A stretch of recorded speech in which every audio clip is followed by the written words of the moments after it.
Carlos Galán est en guerre contre la corruption. Il est candidat à la mairie de Bogota, aujourd'hui tenu par un maire de gauche qui dort en prison, condamné pour abus de biens sociaux. Aucun homme politique n'est assez honnête pour travailler réellement pour l'intérêt général. Ils veulent tous en tirer un bénéfice personnel et financier.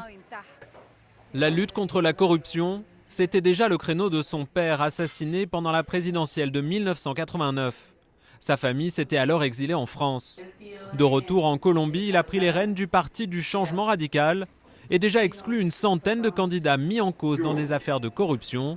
Depuis, 8 policiers veillent sur lui 24 heures sur 24. Depuis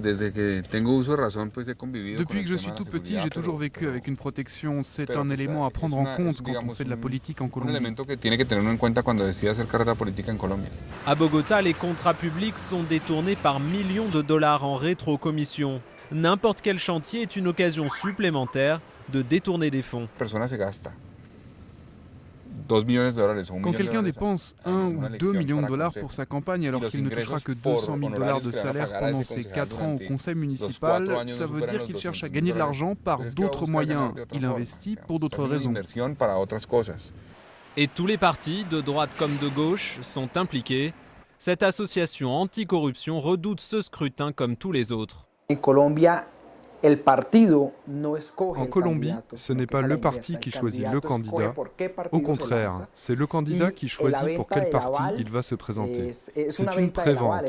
Ça veut dire que la section départementale du parti doit recevoir une somme X du candidat avant de lui accorder son soutien. Les gangs armés restent prêts à tuer ceux qui se mettraient en travers de leur chemin. Cette année, 41 candidats ont été assassinés dans le pays.